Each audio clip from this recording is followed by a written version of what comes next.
Olá, sejam muito bem-vindos ao canal da Genial Investimentos. Eu sou Denise Barbosa, sou jornalista e essa é a live especial pós-reunião do Copom. Já estou aqui com os meus dois colegas, mas antes eu vou passar para você aí de casa um resuminho, caso você não tenha visto. O Banco Central aumentou a taxa básica de juros para 4,25% ao ano. Foi a terceira alta seguida do mesmo tamanho, que é de 0,75 ponto percentual. E no comunicado ainda sinalizou que vai vir uma outra alta do mesmo tamanho. Reunião foi unânime. Próxima reunião vai ser nos dias 3 e 4 de agosto.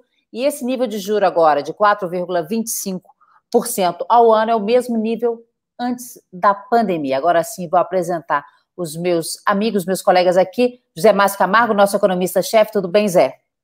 Tudo bem, Denise? Tudo ótimo. Prazer estar aqui. Prazer é nosso. E Roberto Motinha, responsável pela mesa de futuros da Genial. Tudo bem, Motinha?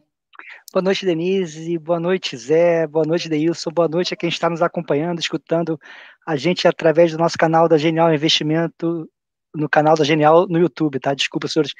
Denise, acho que o meu objetivo dessa live é não chorar, então tanta emoção de ter o privilégio de poder compartilhar essa quarta-feira, a super quarta-feira, onde a gente teve um Fed diferente, um Fed mais atento com inflação, Fed mudando a expectativa de quando vai começar o aperto monetário, e agora tivemos um nosso BC bastante duro. Denise, a gente vinha advogando, o BC tem que ser muito duro. Eu não consigo encontrar outra maneira de ser mais duro do que ele foi. Zé, se puder me ajudar, o que ele podia falar de mais duro do que ele não falou? Ele podia ter dado 100 pontos hoje, podia, mas ele ia queimar, ele ia, na minha opinião, se desgastar muito em termos de comunicação, já que quarta-feira passada, último dia de período de silêncio, ele no evento grande do JP Morgan, ele reafirmou o 75, então se ele desse 100 hoje, eu acho que ele se atrapalhar um pouco com a imagem. Mas o meu ponto é, eu não consigo enxergar como ele conseguiria ser mais duro do que ele foi. Eu concordo, eu acho que ele foi bastante duro, como ele deveria ser mesmo, tá certo? Eu acho que o Banco Central estava precisando ser realmente duro, porque o Banco Central estava começando a perder o controle sobre as expectativas para a inflação, não só em 2021, mas também em 2022. E os choques de oferta que vinham acontecendo na economia brasileira começaram a contaminar outros preços na economia, o que significava que o Banco Central estava não conseguindo controlar a disseminação da inflação. Dado isso, quer dizer, ele aumentou a Selic em 0,75 pontos de porcentagem, como ele havia prometido, né? Ele retirou a frase que dizia que o ajuste ia ser parcial, agora ele disse explicitamente que o ajuste, que ele vai levar a taxa de juros para o nível neutro, sem deixar nenhum grau de estímulo na política monetária.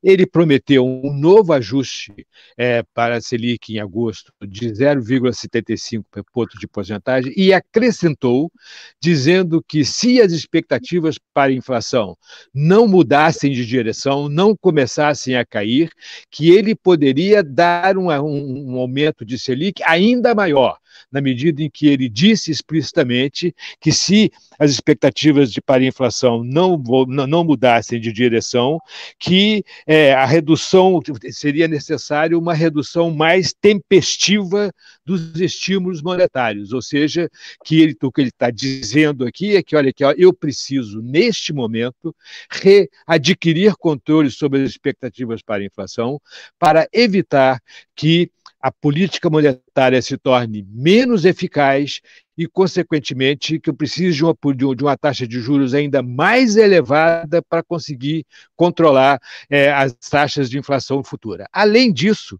ele ainda disse no comunicado, que a inflação de preços industriais está se acelerando apesar da desvalorização cambial, da valorização cambial que aconteceu entre a última reunião do Copom e agora. Ou seja, ele estava esperando provavelmente uma certa valorização,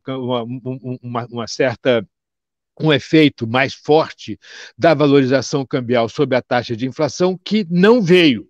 Consequentemente, ele está dizendo o seguinte, olha aqui, mesmo com a valorização cambial, nós vamos buscar meta para a inflação em 2022 e, para isso, é muito importante que as expectativas para a inflação comecem a cair o mais rápido possível. Eu acho que a decisão do Banco Central americano também foi um pouco nessa direção, quer dizer, manteve ainda algum grau de estímulo na política monetária, mas antecipou, pelo menos antecipou a expectativa de início do aumento da taxa básica de juros nos Estados Unidos para 2023, tá certo? Então, quer dizer, eu acho que foi bastante. O mercado reagiu super bem, quer dizer, você teve logo depois da decisão do Comitê de Política Monetária dos Estados Unidos, você teve um aumento, quer dizer, uma desvalorização cambial aqui no Brasil, mas imediatamente depois a taxa de câmbio começou a se valorizar novamente, sinalizando que esse processo de valorização cambial no Brasil é uma tendência persistente, deve continuar ainda por algum tempo. Tá certo? E agora, com essa decisão do Copom, eu acho que reforça essa tendência à valorização. Então, quer dizer, a minha avaliação é que eu vou deixar para o Mota para falar sobre a possível reação do mercado, mas a minha avaliação é que a decisão foi muito boa, foi muito pertinente e realmente, dada a evolução das expectativas para a inflação, é muito importante que o Banco Central mostre que vai buscar a meta em 2022. Desculpa, Denise. Berda, desculpa. Bom, acho que o Zé definiu bem, tá? Que, tipo assim, eu fico procurando o que ele podia ser mais duro. Primeiro, ele descartou que a inflação é temporária, tá? Isso aí já é um bom sinal. Ele elencou vários riscos. O risco qual vai ser a inflação de serviços com a vacinação. O risco fiscal ainda pode incomodar. Ele fez questão de botar muito peso em todos os riscos. O único argumento que o BC poderia usar para assoprar, tirar um pouco da postura dura, seria usar a valorização do câmbio, que saiu da última reunião do Copom, que estava 5,40, naquele modelo era 5,40, 5,5, dava uma inflação de 3,40. Ele tirou esse efeito do câmbio de ter 5,40 para 5,05. No novo modelo, o modelo dele hoje deu 3,5 para 2022, com juro de final de ano a 6,25. Senhor, 6,25, 6,5, é tudo a mesma coisa, praticamente. Com câmbio a 5,05. Ele podia, se ele quisesse, dar um peso na valorização cambial, ele não vou falar que ele tinha o direito, ele poderia usar, mas muito pelo contrário, como o Zé falou, ele, mesmo com a valorização do câmbio, a inflação continua persistente em bens industriais, tá? Então, ou seja, a inflação não é só commodity, a inflação está se espalhando, ele realmente tem uma tarefa muito árdua, e ele, praticamente, o que ele fez? Deu 75 pontos e deixou a porta aberta, escancarada, para aumentar o passo conforme for os dados daqui até 45 dias. 45 dias no mundo atual, senhores, é quase 3 meses do mundo normal. Vide que o Fed fez hoje. Então, a princípio, a porta está aberta para 100 na próxima reunião. Eu só gostaria de lembrar um pequeno detalhe. Na última reunião, ele deu 75, contratou 75, que foi, teoricamente, uma decisão dura. Na quinta-feira, o mercado estava tranquilo. Na sexta, ele já abriu precificando que a próxima reunião ia ser 100.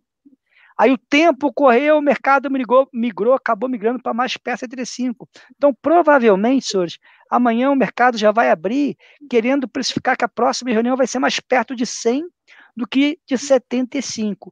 Então, ou seja, ele foi bastante duro, tudo que ele podia elencar de risco para a inflação, ele explicitou, está aberto a acelerar o passo, o cenário central é 6,5, é o 6,25 ou 6,5, e a porta está aberta. Ele copiou o Super Mario, do Draghi, que lá, quando estava presidente do BCE, ele falou: whatever it takes, eu vou fazer o que for necessário.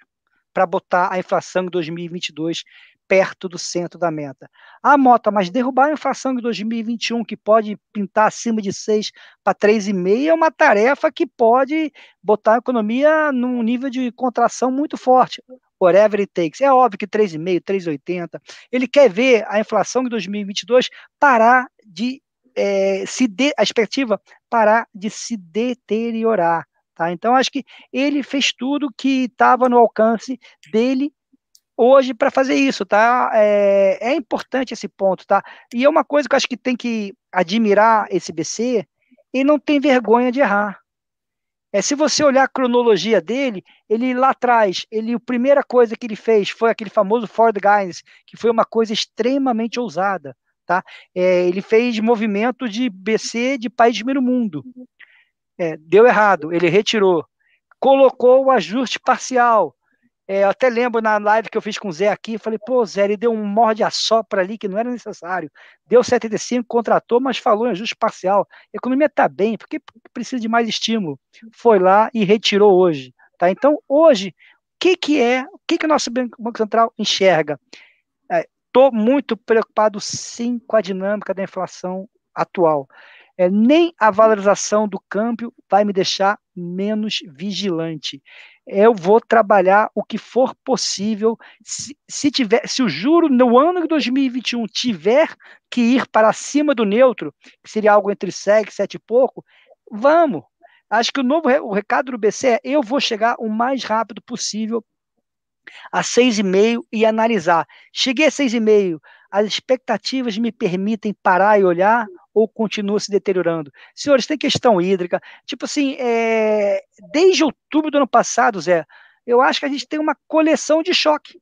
Choque de alimento, choque de energia, choque de choque de câmbio, choque de câmbio. Parece um álbum, Zé. Qual é a figurinha que vai mostrar o próximo choque? Agora a crise hídrica. Tá? E ele reforçou ainda, por mais que a gente veio numa senhora melhora de expectativa de dívida PIB por causa do deflator do PIB e crescimento econômico, ele botou lá, ainda temos a simetria do risco fiscal. Ou seja, ele ainda coloca, ele podia nem tocar nessa questão de risco fiscal. Não, ele ainda fez dar outro recado para Brasília. Se vocês foram muito, se as benesses foram muito grandes, o risco fiscal aumenta e eu vou ter que subir mais ainda os juros. Em outras palavras, eu fico com dificuldade de ver aonde ele poderia ser mais duro. Acho que a única maneira que ele poderia ser mais duro é que ele falou 6,25 com 5,05 é igual a 3,5 ano que vem. Eu acho que é o único item que ele não foi 100% duro, tá? Mas é o que o modelo dele deu, Denise. O modelo dele lá, que o mercado tem, que se o Zé me corrige, mas o modelo dele é público, não é, Zé? Então, seja, as casas podem calcular mais ou menos o que o BC está enxergando. Então, vai ter um ajuste aqui, outra colar, mas acho que a única coisa que ele não foi extremamente duro foi isso, mas tirando isso, Denise, ele deu o recado dele, tá? Vai fazer o que for necessário. E qual é, na minha humilde opinião, a consequência nos preços ativos do mercado, que eu vejo bastante, que é a grande preocupação que quem nos assiste também tem? Primeiro, hoje, a gente operou abaixo de R$5, a gente estava 4,99 antes do susto do Fed. O susto do Fed foi forte. Os ativos brasileiros tiveram uma performance, na minha opinião, de uma resiliência que eu não via há muito tempo. A nossa moeda fechou a 4,05, praticamente no 0 a 0. Moedas do México caiu quase 2%, a África do Sul quase 2%, bolsas globais caíram mais do que a nossa. A gente foi isso, num detalhe, num contexto. A gente é a melhor moeda em um mês do mundo, é a melhor bolsa em um mês no mundo. Então, ou seja, motivo para realizar, temos motivo para realizar, o Fed foi muito duro. E será que o nosso Banco Central vai ser duro ou ele vai insistir ainda num discurso que não tem mais sentido? Não, ele não insistiu num discurso que não tem mais sentido e muito pelo contrário, veio com uma tinta muito dura, tá? Então, acho que amanhã, se o mundo permitir, senhores, é uma frase que a gente fala aqui que o Felipe ia dar até risada. A gente é o rabo do cachorro. Se o que o Fed fez hoje é acender uma luz amarela nos investidores globais, tá? Porque hoje a gente tem o Banco Central Europeu extremamente estimulativo.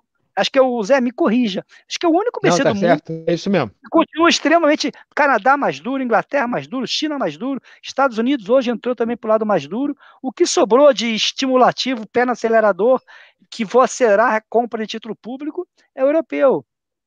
Então, será que essa mudança dos Estados Unidos hoje vai fazer com que o mundo amanhã, e agora? Qual vai ser o próximo Banco Central a ser duro? O Zé, me ajuda, Zé. Mas a vida é cruel, senhores, a vida é cruel. Os países emergentes, quanto mais os países mais pobres, Denise, o peso da inflação, o peso da alimentação, energia, na inflação é muito maior. A gente viu inflação na Índia acima de 6. Então, a inflação dos emergentes está tudo assustando. Todos os emergentes vão acelerar política monetária. Só que a gente foi o primeiro que saiu e está com o pé no acelerador, tá? Em outras palavras, se o mundo amanhã permitir, se o mundo falar, calma, pessoal, aqueles dados que plotaram a curva dos Estados Unidos, do Fed, ainda tem muita água para passar embaixo dessa ponte, o mercado de trabalho ainda não recuperou tudo, vamos esperar o dado de trabalho de julho, se o mercado lá fora não entrar num processo de querer realizar, está tudo em máxima histórica, porque o Fed mudou um pouquinho, se o mundo lá fora permitir, eu continuo extremamente confiante que a gente vai ver esse dólar abaixo de 5. A gente está com uma expectativa. O Zé, ele faz as contas, tá? Eu sou um puro pitaqueiro, Denise. Eu converso com muitas pessoas, pego bastante sentimento, bastante feeling, gosto de ler bastante. O que eu vejo conversando com os clientes institucionais aqui da Genial, que a expectativa de crescimento está surpreendendo. Muitas pessoas falando 5,80, 6, e mais do que o 2021, 2022 também. As pessoas estão bastante otimistas. E muitas pessoas chamam a atenção da importância do último PIB que veio. A abertura dele foi assim transformacional. É o investimento puxando o PIB brasileiro. Tem um dado que é bobo, mas que para mim mostra que é investimento, vendas de caminhão. Tá? A venda de caminhão no Brasil, ela vem crescendo mês a mês. Isso, quem compra caminhão está investindo, está olhando a longo prazo. Então, em outras palavras, o juro no Brasil está subindo também por um motivo bom, por crescimento, Denise. Por crescimento. Tá? Não está subindo porque está um descontrole fiscal, indexação. Um dos principais motivos é a expectativa de crescimento no Brasil 2021/2022. Então, olhando isso, se o mundo permitir, eu acho que a Bolsa vai gostar. Tá? Senhores, o empresário brasileiro é resiliente, o empresário brasileiro está acostumado a ter juros de 10, 8, 9, 14, juro de 7,5, vai para 4,25, vai para 5 em agosto. É sonho. Desculpa, senhor, eu nunca fui empresário, tá? Então eu posso, se tiver algum. Não, Zé, é porque é duro, porque. Mas os juros, escuta, mas o que importa são os juros longos, e provavelmente os juros longos vão cair. Esse é o ponto. Zé, deixa você falar, por favor, que as pessoas estão aqui para te escutar. Eu queria também te escutar. Não, na verdade, uma coisa importante, Mota, é o seguinte: o comunicado do Banco Central desconsiderou a necessidade de você ter uma política monetária mais estimulativa, porque o nível de atividade está crescendo muito mais do que o esperado, tá certo? Ou seja, o Banco Central não apenas disse, olha aqui, olha, nós vamos levar para neutra, mas não é só porque precisa de inflação, é também porque a economia brasileira não está mais necessitando de tanto estímulo quanto a gente achava que necessitava quando nós reduzimos lá a taxa de juros para 2, tá certo? Então, eu acho que esse é um outro ponto importante que chama a atenção exatamente para o fato de que, olha aqui, ó, a economia está indo super bem. Eu tenho dito, Mota, que eu acho que é uma coisa importante, é o seguinte, o crescimento do PIB no primeiro trimestre foi muito positivo, não apenas porque foi 1,2% de crescimento em relação ao último trimestre do ano passado, mas porque foi puxado por investimento. A taxa de investimento aumentou 4,6%. Tá certo? Ou seja, foi quase todo o crescimento do PIB veio de investimento e do setor externo. Então, isso é super importante. E, na minha avaliação, quer dizer, isso é um sintoma de que esse monte de reformas que nós fizemos aí nos últimos 5 anos, tá certo? Trabalhista, terceirização, TJLP, reforma, ensino médio, saneamento, óleo e gás, lei de falências, autonomia do Banco Central, tá certo? Você teve, assim, uma quantidade enorme de reformas que foram feitas e que eu acho que estão começando a fazer efeito. O mercado de crédito no Brasil hoje é muito mais eficiente do que era há 5 anos atrás. O mercado de capitais é impressionante. Enquanto que você poderia imaginar, tá certo, que o número de demandas trabalhistas iria cair 60, quase 70% em 3 anos. Isso é inacreditável. Imagina a redução do custo de trabalho que isso significa. Tá certo? Da mesma forma, quando é que você poderia imaginar que você ia poder ficar 1 ano sem ir ao banco? Imagina o ganho de produtividade que você tem na semana. Antes você tinha que ir ao banco toda semana.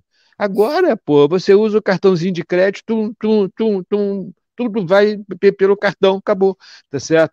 Você tem uma quantidade enorme de reformas que foram implementadas que estão fazendo com que você tenha ganho de produtividade e está tornando o país mais atraente ao capital privado. Esse é o ponto importante. E é isso que está gerando crescimento, tá certo? E para isso, o Banco Central não precisa de gerar estímulo monetário no curto prazo. O Banco Central tem que cuidar lá da inflação. E para cuidar da inflação, quer dizer, ele tem que controlar as expectativas, tá certo? Controlar as expectativas é fundamental para tornar a política monetária mais eficiente, tá certo? Fazer com que os agentes acreditem que a meta vai ser atingida, tá certo? É fundamental para que a política monetária seja mais eficiente. Caso contrário, quer dizer, se a taxa de inflação está acima da meta, o Banco Central não se importa, os agentes vão dizer, bom, se o Banco Central não se importa, eu posso continuar com meus preços acima da meta, porque não tem o menor problema, tá certo? E é isso que se chama ancoragem das expectativas, tá certo? É por isso que o Banco Central, as pessoas vivem falando, não, precisa ancorar as expectativas. Ancorar as expectativas é exatamente isso, fazer com que os agentes econômicos acreditem que o Banco Central vai buscar a meta para a inflação. Isso que é o ponto importante, porque isso torna a política monetária mais eficaz. Isso vai exigir uma taxa de juros menor para chegar na mesma taxa de inflação no futuro do que se as expectativas não estiverem ancoradas, tá certo? Então, acho que esse é um ponto super importante. Eu acho que o dia hoje foi muito positivo, tanto por conta da decisão do Banco Central aqui no Brasil, quanto por conta da reação dos preços dos ativos brasileiros à decisão do Banco Central americano de política monetária, tá certo? O Brasil mostrou que está mais resiliente do que a maior parte das pessoas estava esperando no que se refere aos preços dos ativos, dado a decisão de endurecer um pouco a política monetária nos Estados Unidos, tá certo? Estava todo mundo muito preocupado, com razão, tá certo? Com razão. Se você olhar os preços dos outros ativos de países emergentes, você vai ver que com razão, tá certo? E a reação dos preços ativos brasileiros foi bastante tranquila. Aliás, uma coisa que eu acho que é importante chamar a atenção é o seguinte: essa questão da inflação é uma questão hoje mundial. A única região do mundo que não está tendo inflação acima da meta é exatamente a União Europeia, tá certo? Porque a União Europeia cresce pouco, tem muito controle, tá certo? Então é mais difícil. Mas todos os outros países do mundo, quer dizer, o Reino Unido, os Estados Unidos, os países da América Latina, os países da Ásia, praticamente todos os países estão com inflação acima da meta, porque a volta da pandemia foi muito rápida e você teve problemas de oferta de insumos importantes, tá certo? Disrupção na cadeia produtiva, isso só vai ser resolvido ao longo do tempo. Então, quer dizer, e a política monetária não pode esperar, porque se ela espera, ela perde o controle sobre as expectativas. Esse é o ponto importante, tá certo? Quer dizer, se a política monetária não reage, as expectativas vão aumentando, passam da meta. No Brasil, por exemplo, a gente já está com expectativa muito acima da meta, tá certo? E é isso que o Banco Central quer reverter. É isso que ele está dizendo quando ele diz ali que, caso as expectativas não mudem de direção, que eles vão fazer um ajuste mais rápido ainda, tá certo? Exatamente esse que é o ponto importante. Ô Zé, tem umas pessoas já aqui no chat perguntando sobre o que é o juro neutro, quanto seria o juro neutro no Brasil, e eu queria também já saber a sua expectativa para o fim do ano. Tem gente perguntando, na segunda-feira a gente conversou, sua expectativa era de 6,5 para o fim do ano, né? Então eu queria que você explicasse o que é o juro neutro, seria o juro neutro do Brasil, e se você mudou sua expectativa para a Selic no fim do ano com a decisão de hoje. Não, quer dizer, nossa avaliação, o que é bom primeiro começar pelo que é o juros neutro. O juros neutro é aquela taxa de juros que não gera nenhum incentivo para aumentar o nível de atividade, mas também não gera nenhum incentivo para reduzir o nível de atividade. Ou seja, é neutro no sentido de que ele não afeta o nível de atividade na economia. A economia pode continuar crescendo por outras razões, pode começar a diminuir o crescimento por outras razões que não tem nada a ver com a política monetária.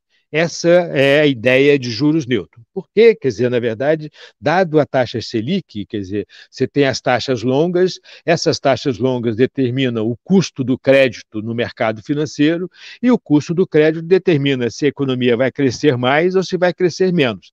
Com taxas longas mais baixas, o crédito fica mais barato e a economia cresce mais.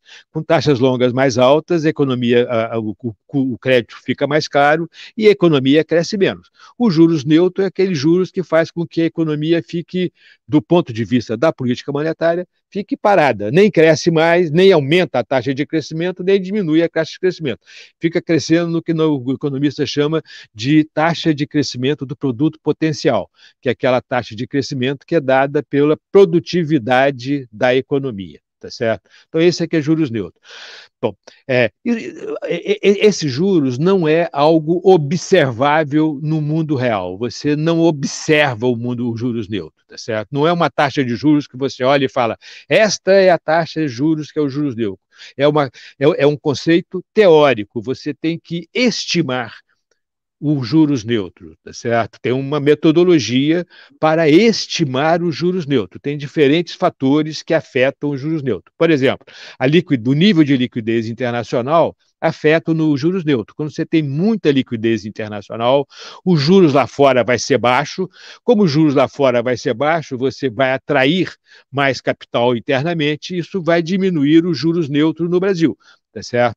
Então, isso que vai valorizar o real, como valoriza o real, gera menos pressão inflacionária, isso diminui os juros neutros no Brasil. Então, você tem vários fatores que determinam aí os juros neutros. Então, você faz lá uma conta, uma econometria, que você chama, o nome técnico disso, você tem lá um modelo econométrico que você calcula, pega as diferentes variáveis que afetam os juros neutros, que é um conceito teórico, novamente, não é um conceito empírico, você não observa os juros neutros. É diferente da Selic, por exemplo. A Selic você observa. A Selic é 4,25% ao ano, ponto. Tá certo? Os juros neutros, não. Juros neutros é um conceito teórico, tá certo? Então você vai lá, calcula, tá certo? E aí sai lá os juros neutros. Então, existe um intervalo aí de confiança nos juros neutros. A nossa estimativa de juros neutros dá uns juros de 6,5% ao ano. Por que 6,5%? Porque na nossa expectativa de inflação é 3,5%, que é a meta em 2022, tá certo? E o juros neutro é 3% real, ou seja, é 3,5% de inflação mais 3% em termos reais. Esse é o juros neutro calculado por nós. Agora, pode ser 6,25, pode ser 6,75, tem aí um intervalo de confiança de qualquer qualquer cálculo econométrico, tá certo? Que você pode estar, os juros do Banco Central é alguma coisa entre 6,20, 6,25 e 6,50, tá certo? Então, a metodologia é a mesma, só que tem aí pequenos detalhes, tá certo? Que precisam ser poucas, algumas hipóteses que você tem que fazer, que acaba dando uma pequena diferença. Mas hoje no Brasil a taxa de juros neutra, calculada pelas pessoas que eu confio, tá certo? Está em torno de 6,5%. Tá? Se tiver uma redução de liquidez internacional, essa taxa vai subir, tá certo? Ou seja, significa o seguinte: se nos Estados Unidos tiver uma redução de liquidez, se o Banco Central americano reduzir as compras de ativos no mercado financeiro, tá certo? A liquidez internacional vai diminuir. Com a diminuição da liquidez internacional, os juros neutros no Brasil aumenta, porque você vai ter menos fluxo financeiro para o Brasil, tá certo? E, consequentemente, você aumenta a taxa de juros neutra no Brasil. Enquanto isso não acontece, está lá, tá certo? Então, quer dizer, isso é que é juros neutro e qual o valor do nosso juro, nossa avaliação é que o juros neutro é 6,5%. Consequentemente, se o Banco Central vai levar para o neutro, ele deve ir para 6,5% de taxa de juros no final do ano, porque a taxa de inflação, a meta para a inflação em 2022 é 3,5%, tá certo? Então, 3,5% mais 3% de juro neutro dá 6,5% de taxa de juros. Joia. Motinha, quais suas oportunidades você acha que abrem no mercado de renda fixa? Títulos mais longos, mais curtos, pré-fixados, pós-fixados? O que você acha que fica bom para a gente observar?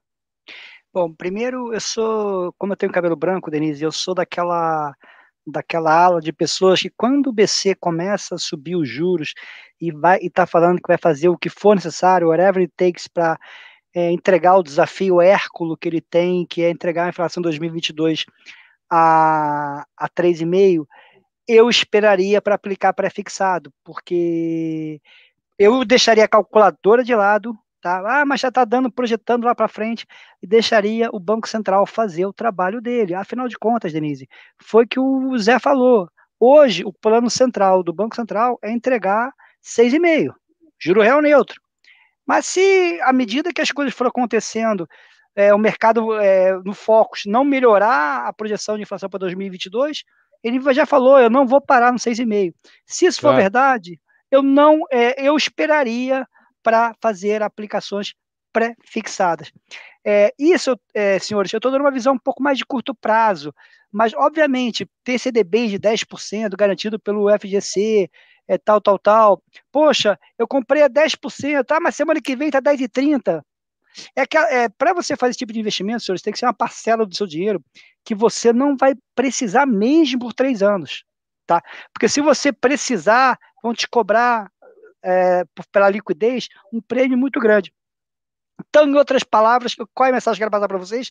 Num processo que o Banco Central deu 75, falou duro, vou fazer o que for possível, e se tiver que ir acima do neutro, eu vou, nada vai me impedir. Em outras palavras, o meu dinheiro, eu não vou aumentar a minha exposição a pré-fixado. Eu acho que isso só fala por si só. E lembrando, tá, eu acho que uma grande preocupação que eu tenho que, na verdade, uma preocupação que eu tenho que começar a ter é ser menos empolgado e menos emotivo. Talvez quem esteja me escutando o Zé, acha que o Brasil é a terceira maravilha, a quinta maravilha do mundo. Eu nem sei qual que é aquele jargão que as sexta maravilha do mundo. Não, o Brasil está cheio de problemas. Que seja. Zé, obrigado. Que seja. A última bolacha do pacote, pronto. Zé, Denise, hoje tem medida provisória da Eletrobras, ninguém sabe onde vai acabar essa história. Tá? Então, em outras palavras, quer dizer o seguinte, o que é importante? O BC mudou completamente a comunicação dele e ele não está nem aí de admitir que errou e erra rápido. Tá? Ele admitiu, errei rápido. Tá? Então segue o jogo.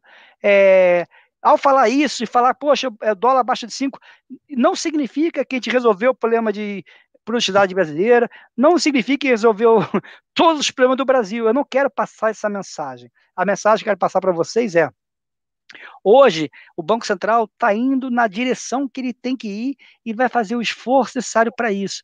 Isso, na minha opinião, é suficiente para os ativos brasileiros continuarem no rumo de melhorarem, tá? Se o mundo permitir. Se o mundo começar a discutir que a redução de liquidez internacional vai ser antes que o mundo esperava, talvez a gente não consiga melhorar.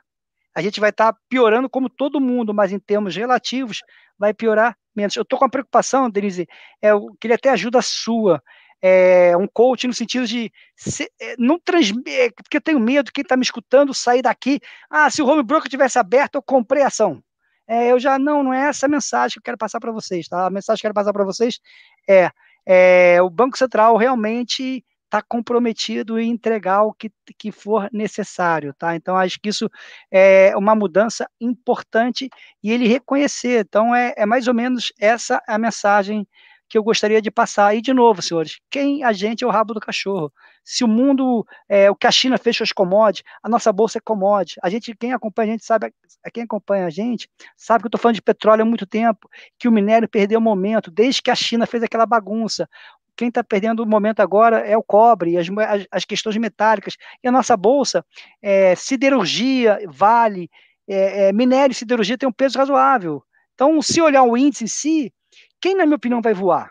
Tá? E, de novo, não sou analista, eu sou de um pitaqueiro. Tá? Quem que acha que vai voar?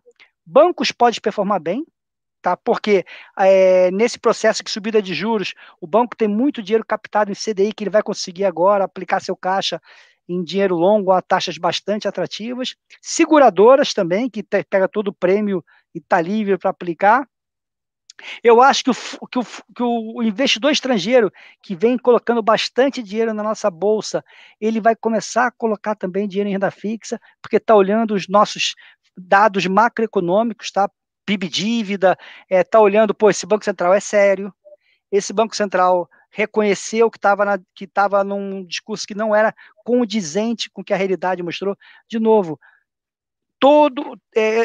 eu li e reli, tudo que ele podia dar mais peso, que é perigoso, é a inflação, então temos que ficar atento, ele deu. As coisas que ele podia usar como assoprar, câmbio, etc., não deu. A questão do racionamento, disseram, poxa, Mota, e o racionamento? Racionamento, Zé, se quiser falar, para mim, racionamento é igual aumento de custo de energia.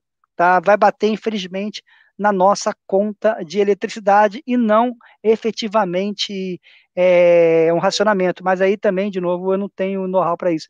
E só a última palavra, antes de devolver para o Zé, que todo mundo quer escutar o Zé, eu vou repetir a frase do Kantuski, que é um diretor do Banco Central, que é um diretor diferente, tá? Ele chega a ser engraçado. Ao ser perguntado em reunião sobre, poxa, Kantuski, quando ele começou a subir os juros, qual é o tamanho do ciclo? Você está imaginando 300 pontos, 400 pontos? Ele respondeu para a pergunta, quem tem que imaginar o ciclo é vocês que compram e vendem taxa de juros. Eu só tenho como objetivo convergir a inflação, trabalhar com a meta de inflação. Se é 4... você falou isso, falou, quem tem que achar qual o tamanho do ciclo é vocês. Eu só tenho que fazer com que a inflação volte para o centro da meta, tá? Então é mais ou menos isso que eu queria passar para vocês. E, de novo, disclaimer, eu não quero que vocês saiam dessa live achando que o Brasil é a última bolacha do pacote, biscoito, né? Porque eu sou carioca. E também oitava maravilha do mundo. Os nossos problemas estão aí. Tem medida provisória. Eu adorei o relator da reforma legislativa, seu Arthur Maia. Arthur Maia. Eu adorei. Ele é o cara que fez Excelente também. ele. Não, ele fez. Ele fez a trabalhista. Lei ele fez a trabalhista, que você teve atuação de patriota, a gente tem que todo mundo... olha o que eu falei. Não, e lei de estatais, reforma da Previdência, o cara é o cara, na minha opinião. Então, bom, é isso, Denise. Eu acho que eu já devo parar por agora, senão eu não vou conseguir entregar meu primeiro objetivo da live.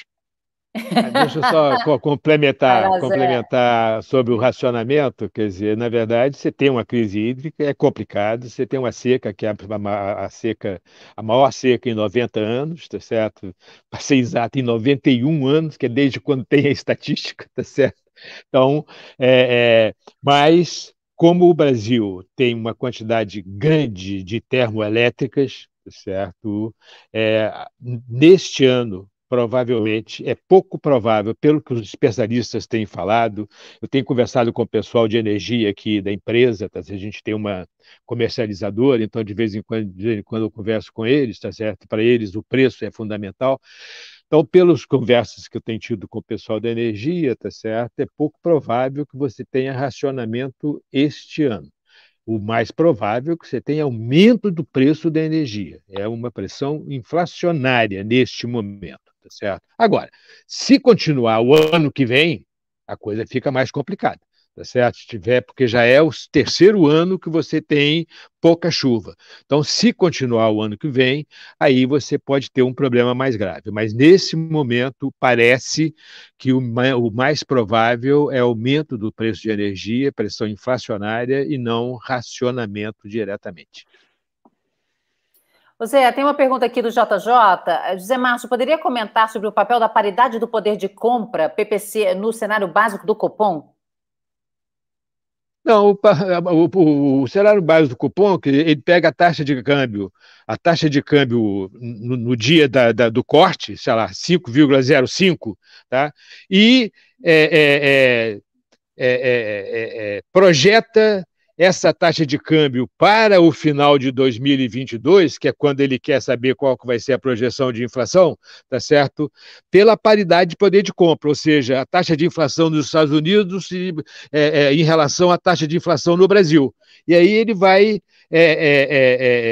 corrigindo essa 5,05, ele vai corrigindo aí por essa chamada paridade de poder de compra, a diferença de taxa de inflação entre os Estados Unidos e Brasil, tá certo? É puramente técnico, tá certo? Não tem nenhuma... a ideia é manter o poder de compra da moeda, tá certo? Essa que é a ideia. Você está em 5,05, você quer é, projetar a taxa de inflação, se você quer saber qual é a taxa de inflação no Brasil lá no final de 2022, tá certo? Dado que o poder de compra da moeda é esse que está acontecendo agora. Mas como você vai ter inflação daqui até lá, tá certo? Você corrige a taxa de câmbio pelo que se chama de paridade de poder de compra, que é a diferença entre a taxa de inflação no Brasil e nos Estados Unidos. Mota, vou te passar uma pergunta aqui. O Por Lucas favor. pergunta: como você acha que está o Brasil no panorama geral em comparativo com outros países emergentes? O investidor externo olha com melhores olhos para cá? Tá, já viram? Bom, eu acho que os números falam por si só, tá? Eu acho que tem dois fatores que são importantes. É, olha o português horrível que eu vou falar. A auto-baixa estima faz sentido, Denise? Não, a autoestima baixa. Obrigado. Autoestima. Autoestima baixa. Autoestima. Não, bom, vou tentar reformular que piorou tudo. A nossa baixa estima estava tão alta no primeiro trimestre do Brasil, com a questão da confusão do orçamento. O estrangeiro também via o Brasil com um ceticismo tão grande que eu acho que a gente chegou no fundo do poço. Tá? A gente fica brincando, mas é sério, senhores. Houve relatos de brasileiros que moravam lá fora, que o brasileiro sempre foi conhecido como querido, sorridente, que quando você é brasileiro, então tá com Covid, deixa eu me afastar de você. Eu acho que mudou um pouco. Tá? Eu acho que a percepção do Brasil vem mudando. Então, o que o Zé falou, nesse primeiro trimestre, quando a gente teve a pior bolsa, o pior dólar do mundo, todas essas reformas que o Zé numerou, nenhuma fez preço. Eu lembro do pessoal do Congresso lá, o Arthur Lira, poxa, a gente aprova a autonomia do Banco Central e não recebe nenhum parabéns, diz que a gente não prova nada, vocês são fogo também.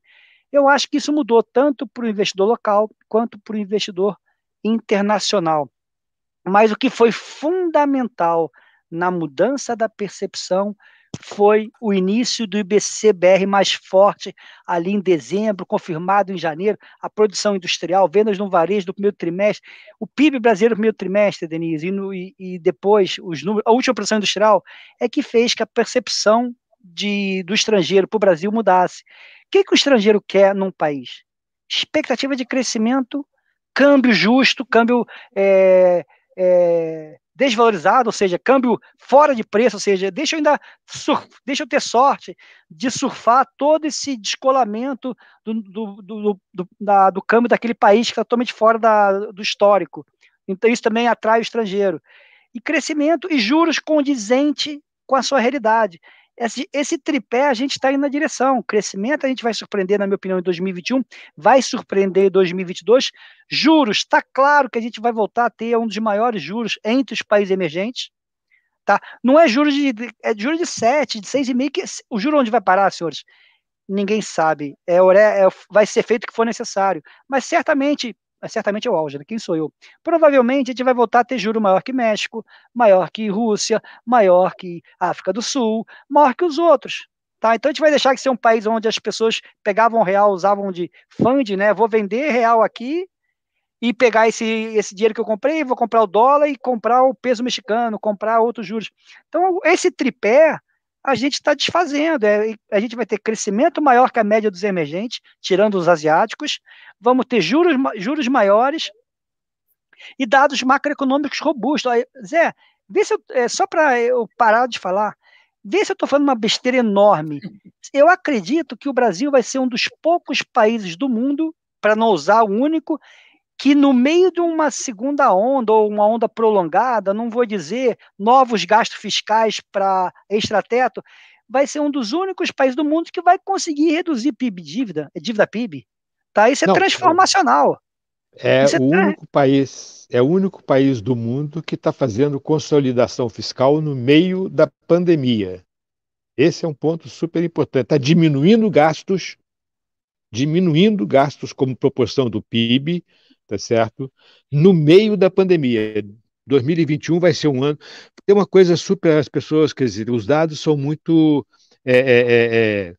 complicado, porque as pessoas não prestam muita atenção. Esse governo vai ser o primeiro governo desde a redemocratização que os gastos com o servidor público vão começar num determinado patamar e o governo vai acabar com menos gastos com o servidor público que no começo do governo.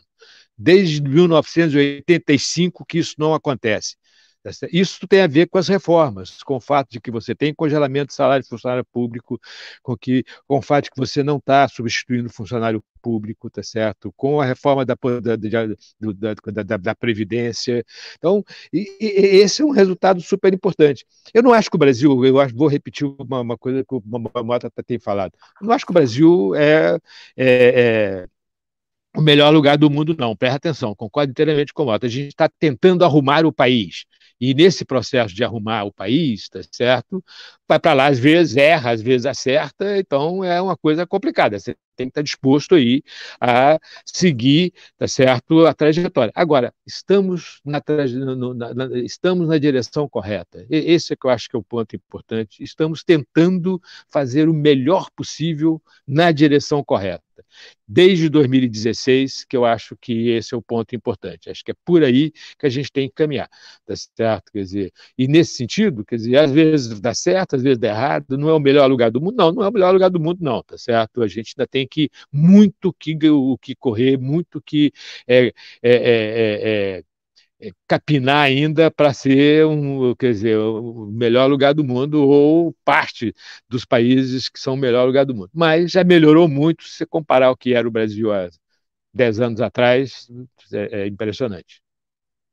Zé, tem uma pergunta aqui do João Luiz, ele diz o seguinte: Zé Márcio, como o cenário das eleições em 22 pode mexer no equilíbrio taxa de juros / inflação? Pode mexer, claro que pode mexer. Quer dizer, o cenário das eleições, em geral, gera muita volatilidade. Quer dizer, do jeito que está hoje, eu vou falar do jeito que está hoje. Nós não sabemos como que vai estar daqui a 6 meses. Tá certo? Tem muito tempo para a eleição. 1 ano e meio no Brasil é o infinito, né? Quer dizer, pode acontecer qualquer coisa, tá certo? Em 1 ano e meio no Brasil. Mas, olhando por o de hoje, tá certo? A gente vai ter uma eleição muito polarizada entre o ex-presidente Lula e o presidente Bolsonaro.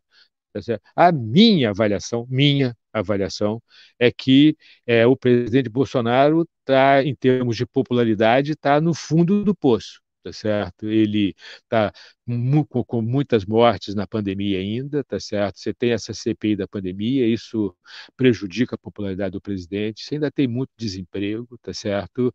É, mas por que é o fundo do poço? Porque o processo de vacinação está acelerando, daqui a pouco, muito provavelmente, o número de mortes, o número de casos da pandemia vai começar, que já começou a cair de forma substancial, mas pode cair mais rapidamente ainda. Os estados estão antecipando o processo de vacinação, tá certo? Tem vacinas, né?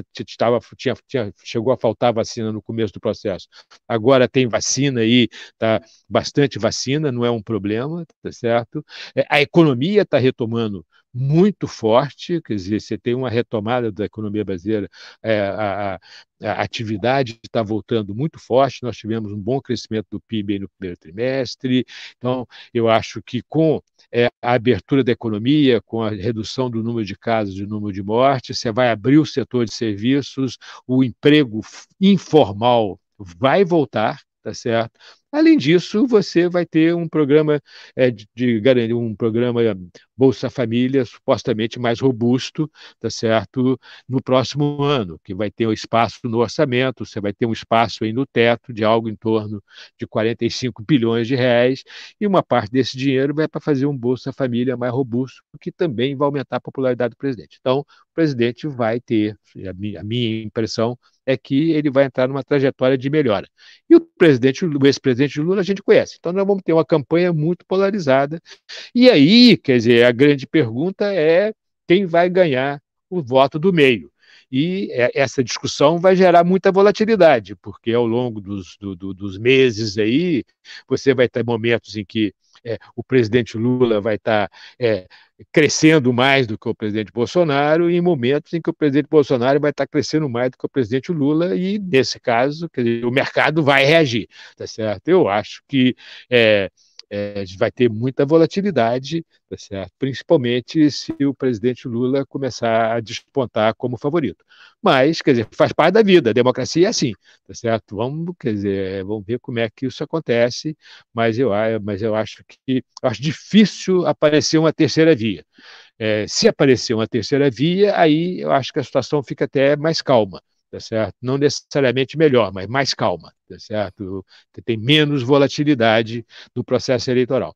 Mas o presidente Bolsonaro tem aí 30% das intenções de voto, o presidente Lula tem aí 25% das intenções de votos firmes, tá certo? Isso aí já dá 55%, 60% dos votos. Quer dizer, você ter um terceiro candidato que consiga passar esses dois, ele tem que ter 80% dos votos que não tem candidato. É muito difícil, tá certo? Então, mas não é impossível. Não é impossível. A gente não pode esquecer que lá em 2018 o Bolsonaro era um ilustre desconhecido no começo da campanha. É verdade. Motinha, pergunta do Flávio: qual é a perspectiva de vocês para commodities, levando em conta a China, a Europa e a própria Selic? Flávio, commodities é um ativo, dá para dividir duas categorias, tá? Essas commodities de soft commodities, que você consegue mexer na sua oferta rápida, tipo commodities agrícolas, e tem as commodities que você não consegue mudar muito a oferta no curto prazo, tipo minério. Você não consegue criar uma planta nova de minério hoje em dia, com a questão ESG, uma planta de cobre, em menos de 3, 4 anos. O que é claro, senhores, que o movimento que a China está fazendo, depois que a inflação dela no produtor bateu 9% ao ano, ela está jogando muito duro. Quem acompanhou o resumo da manhã hoje, a gente mostrou as matérias que saiu na Bloomberg, de usar os estoques, o estoque de segurança deles, entrar nas estatais chinesas e proibir eles de se posicionarem em mercados futuros, ou seja, whatever it takes também, for o que for necessário, para evitar... Esse é um ponto importante. Mas voltando, uma frase que eu sempre falo, dentro da formação de qualquer... Como esse mundo globalizado, esse mundo com tanta liquidez, a coisa mais normal, hoje provavelmente tem alguém na Faria Lima, ou no Leblon, ou no Paraná, ou em qualquer lugar do Brasil, talvez esteja lá com sua plataforma internacional comprando e vendendo commodities globalmente falando. Tá? Ele estudou, tem o que dizer. Então, na formação do preço de uma commodity, tem uma parcela especulativa muito grande, que é muito difícil você quantificar isso. Tá? Então, é isso que a China está querendo quebrar. Resumindo, o que você perguntou, eu não consigo responder a não ser que enrolar. Tá? Tirando a brincadeira à parte, minério, para mim, o que eu sei? Eu adoro Vale, tá, senhores? Eu mudei um pouco de Vale para Petro, quem acompanha sabe que eu andei fazendo isso, mas a minha posição continua sendo Vale. Minério, o que está errado é $200. O custo marginal de produzir minério é $40. Zé, é normal você produzir uma coisa que custa $40 e conseguir vender 200? Não é claro, normal. Tem alguma coisa errada. É a falta de oferta, porque ninguém esperava de uma hora para outra que no ano de 2020, com a pandemia, o mundo fosse crescer em 2021 6%. Tá? Então, em outras palavras... E a China aumentou muito o estoque. Ponto. O que eu quero falar é o seguinte, de um lado a gente vai ter China brigando com todas as canetadas possíveis, vai assustar, vai fazer as commodities perder o momento, como perderam para mim. Obviamente, as empresas vão sentir, vão perder o momento, ou seja, hoje, se você é um gestor de fundos, você está com dinheiro parado, talvez você vai comprar Vale, siderúrgicas ou banco, por causa do aumento de juros, seguradoras, ou vai comprar outro setor brasileiro, Renner, reabertura. Talvez hoje, eu acho que o dinheiro na mão, o investidor talvez prefira, deixa eu mirar em outros setores. Mas eu, na minha carteira, eu divido, olha que loucura, Denise, eu divido a minha carteira de ações em 2 tipos de carteira. A cash machine, ou seja, empresas que geram caixa, fluxo de caixa livre de forma sensacional, que é Vale, siderúrgicas, na minha opinião, Petrobras já é esse case, e as que são de compounding, que as empresas geram lucros. Eu não quero que essa empresa que gerou lucro me dê dinheiro, eu quero que ele pegue em revista, tá, para ela continuar crescendo. Mas eu mudei bastante o tema da conversa. Eu acho que eu estou conseguindo, Denise, acabar essa live atingindo meu objetivo número 1. Mas por pouco, tá, Denise? Foi por muito pouco, eu queria te devolver. Gente, lembrando para quem não acompanhou que o objetivo número 1 era não chorar. Ele não vai chorar. De emoção. Tá ótimo. Olha, gente, eu queria pedir já o like de todo mundo. Vou passar a última perguntinha aqui para o Zé, que é do Amaury, nosso amigo pediatra. Ele diz o seguinte: Zé Márcio, o aumento previsto da Selic de 2021 2022 pode provocar o carry trade que vimos muito com Selic a 15%? Ou nossos problemas, o fiscal e de ano de eleição, vão impedir o estrangeiro de comprar real? Não, certamente, quer dizer, o fato de que hoje a gente já tem uma taxa de juros mais alta do que a de outros países, tá certo, faz com que alguns investidores achem o Brasil, quer dizer, prefiram investir no Brasil do que investir em outros países emergentes. Então, eu acho que isso vai acontecer, já está acontecendo, tá certo? É parte da vida, quer dizer, tem sempre alguém que está disposto a se arriscar para ganhar um pouco mais de dinheiro. Quer dizer, esse carry trade, algum carry trade vai ter. Certamente não vai ser o que a gente via antes, quando você tinha uma taxa de juros de 15%. Tá certo? A disparidade era de tal ordem que realmente não fazia. Mas também a gente não precisa disso. A gente tem um superávit de conta corrente, quer dizer, vai ter conta corrente equilibrada, vai ter um superávit na balança comercial espetacular esse ano, provavelmente vai ser muito maior do que o do ano passado. Então, quer dizer, não tem um problema de falta de dólares, tá certo? O ponto, quer dizer, agora aqui, algum carry trade vai ter, eu não sei se o Mota concorda, mas algum, que já tem até, na minha avaliação, algum volume aí de entrada de recursos, já é um pouco essa tentativa de se aproveitar de uma taxa de juros um pouco mais alta aqui no Brasil em relação a outros países aí emergentes, tá certo? Que estão, ou desenvolvidos, que estão com taxa de juros mais baixa. Por exemplo, Chile, tá certo? É um país que tem uma taxa de juros muito mais baixa que o Brasil, tá certo? Por razões corretas, né? tem taxa de juros mais baixa porque é uma economia que é muito mais estável, tá certo? Tem muito menos problemas, pelo menos por enquanto, a gente não sabe o que vai acontecer daqui a pouco, depois da Constituição nova, tá certo? Mas pelo menos por enquanto é uma economia mais estável. Então, quer dizer, tem taxa de juros, taxa, ta- taxa neutra de juros lá é menor do que aqui, por essas razões, tá certo? Motinha, quer complementar alguma coisa sobre essa resposta do carry trade, do Amaury? Não, eu concordo com o Zé. Eu acho que outro ponto, senhores, taxa de juros de 10 anos no mundo, Estados Unidos é 1,5. Você tem uma taxa de juros de título público no Brasil aqui para 10 anos, entre 9, 8,5, 9, eu acho que atrai sim. Se você estiver na direção das reformas, estiver na direção de ter uma dívida PIB caindo, eu acho que atrai. O risco fiscal do Brasil diminuiu, senhores. Vocês podem argumentar que foi por causa da deflator do PIB, que o nosso PIB é nominal. Sim, uma parte razoável foi feita disso. Mas o que importa é ali, a fotografia. O que vai sair com a dívida PIB desse país, 81. Opa, mas a gente não esperava 90, 95, no início do ano, sim. Mas migrou para 81. Então, Amaury, eu acho que sim, a gente vai ter carry, mas nada parecido com o que era antes. Durante anos, na minha humilde opinião, o nosso maior item de exportação não era minério, não era soja, era juro. A gente era o maior exportador de juro do mundo. A gente tinha um câmbio valorizado. A gente não vai mais ganhar esse prêmio, se Deus quiser, que ser o maior exportador de juros. Mas que a gente vai ter agora um juro que pode trazer um pouco de carry e arbitragem sem destruir a nossa moeda, tá? Sem fazer uma variação muito grande. Eu acho que essa é uma realidade, sim, muito palpável, Amaury. Deixa eu só complementar um pouquinho. A inflação ajudou mesmo a queda na relação dívida-PIB. Agora, o importante não é isso. O importante é que o governo não trate isso como sendo algo definitivo, tá certo? Ou seja, ajudou porque, por acaso, a inflação foi muito maior do que o próprio governo gostaria, o Banco Central e tal.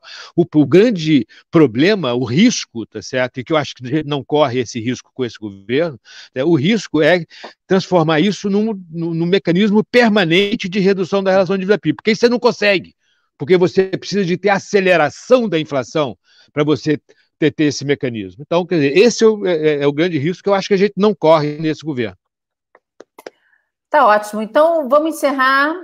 Queria agradecer muito a presença aí, Roberto Motinha e José Márcio Camargo. Obrigada, viu, meninos? Motinha, obrigada. Obrigado a vocês. Boa noite. Boa noite, Roberto. Boa noite, Denise. Zé, mais uma vez, do fundo do meu coração. Denise, agradeço você do fundo do coração pela oportunidade de me dar esse privilégio de poder conversar uma horinha com o professor Zé Márcio. E, senhores, é aquilo. Quem puder dar aquele like, a gente sempre agradece, né? A maneira que o YouTube reconhece nosso conteúdo. E a última frase que eu tenho para falar para vocês, amanhã, senhores, amanhã, a Genial vai estrear um novo programa, um novo produto, chama-se Genial Analisa, que é feito de uma molecada, uma garotada de 20 e poucos anos. Esses caras pensam muito rápido, Zé. Os caras... verdade. Eu não consigo acompanhar, não, Zé. Eu tenho até vergonha. Mas eu dei uma olhada, assim, senhores, a minha régua, eu considero minha régua alta, tá? Eu vi, e o que eu vi, pouco que eu vi, eu adorei, tá? Então amanhã vai estrear o programa, né, Denise? 7 horas da noite, o Genial Analisa? 7 horas da noite a gente vai ter o Genial Analisa, que é normalmente o programa que a gente tem, a live que a gente tem aqui normalmente todas as quintas, mas essa vai ser dedicada a apresentar ao público da Genial esse portal novo de análise de diversos setores, está muito interessante. Então, Deilson, coloca o link da live de amanhã. Eu também, viu? É muito legal. Então, Deilson, coloca o link da live de amanhã, então, por favor. Já fica todo mundo convidado. Zé, obrigada, viu? Ok, obrigado a vocês. Um abraço. Gente, então, olha só, quem está em casa, Roberto Motinha, todos os dias aqui no Programação da Genial, às 8h40 no Morning Call, 10h30 na Casa do Trader, 1h no Resumo da Manhã, e às 5h30 no fechamento de mercado. Sim, ele trabalha pra caramba. José Márcio, por outro lado, trabalha só uma vez por semana. Mentira, gente. José Márcio está aqui no nosso canal uma vez por semana, às segundas-feiras, às 2h, e excepcionalmente quando tem Copom, mas quando ele não está aqui, ele está trabalhando em outras frentes, que ele também trabalha muito, né, Zé? Isso aí. Falou, galera. Um beijo. Deixa o like, deixa o joinha, gente. Um beijo. Depois me manda o link aí para o programa. Tá, joia, pode deixar. Vou te mandar sim, sem falta.